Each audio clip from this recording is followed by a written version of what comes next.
Put your thinkers on. We about to dig into something deep, layered and heavy. Real important where we are in America currently.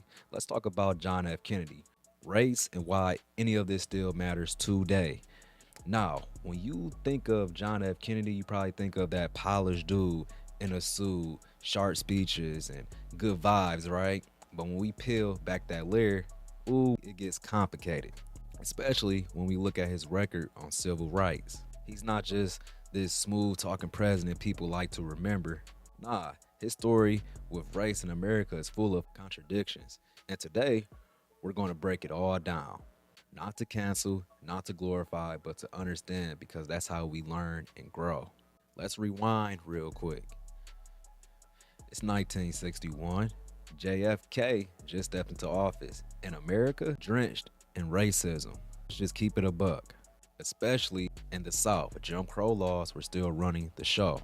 What did that mean for black people? Well, of course, that meant you couldn't drink from the same fountain, couldn't go to the same school, couldn't even sit wherever you wanted on the bus. You had rights on paper, right? But in real life, nah. You were blocked, beaten, and shut out. Were getting hit with poll tax, literacy tests. Civil rights activists were facing fire hoses, police dogs, and sometimes death just for standing up. What about the federal government? They was dragging their feet as well. They're just as guilty. Even though the Supreme Court said segregation in schools were illegal in 1954, by the time Kennedy was in office, a lot of those schools were still segregated.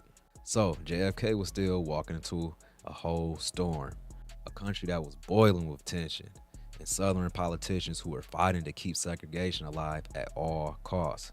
Now, here's the thing. When JFK first came in, he was real careful about civil rights. Tiptoeing around type careful. Y'all get me? He didn't want to come out too strong and mess up his support from Southern Democrats, cause he needed them for other stuff like foreign policy and the Cold War. So instead of pushing big bold laws to help black Americans, he played it safe. Appointed some blacks to position, yes, okay, yeah. Tried to enforce laws already on the books, sure, but didn't go hard like the movement needed. And civil rights leaders, they noticed. They weren't impressed. Take MLK, for example.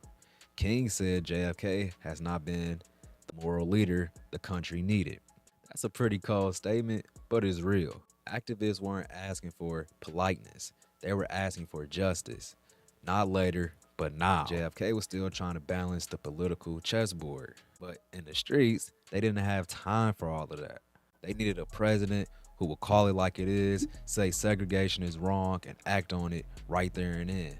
Let's talk about some key points, some key monuments where Kennedy got tested.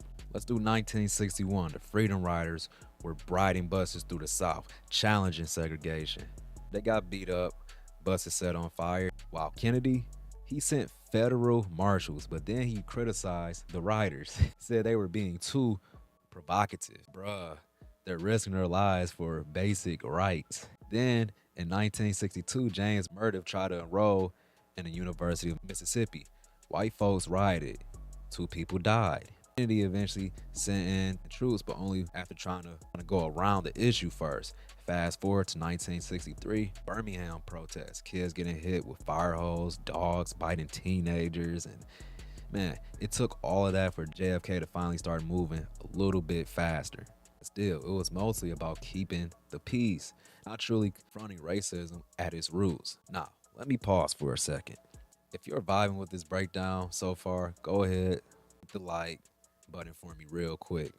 Drop a comment if you're learning something new. That's always numero uno. It helps grow the channel and gets the message out to thinkers just like you. Let's keep going. So, what finally changed JFK's tone? Well, June 11, 1963, Governor George Wallace pulled up to a school in Birmingham, Alabama, and literally stood in the doorway to block black students from entering. Straight up cartoon villain behavior, you know? That night, JFK went on TV. For the first time, he called civil rights what it really was, a moral issue.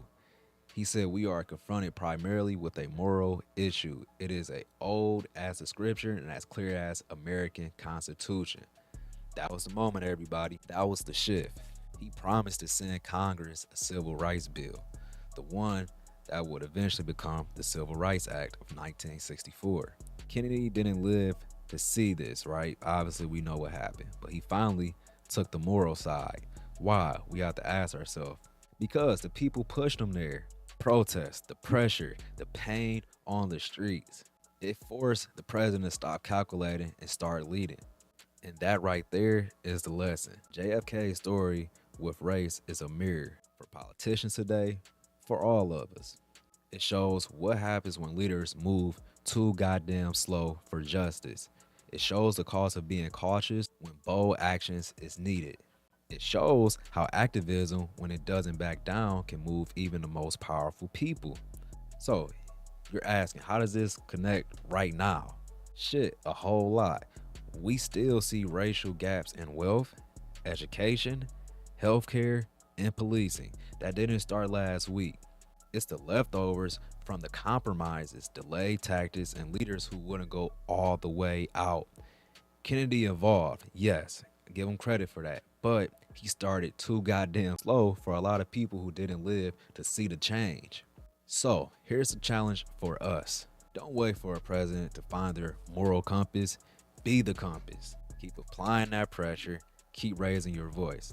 Because history shows when people stay loud and organized, even the most careful leaders will have to step up. If you're still with me, thank you. For real, I appreciate it. And if this sparks something in your brain today, go ahead and subscribe for more deep dives like this. Share it with someone who needs to hear the whole story, not just the shiny version. And y'all know, always remember this, don't be stuck and dumb forever. Let's learn and grow together. It's Huff, free game.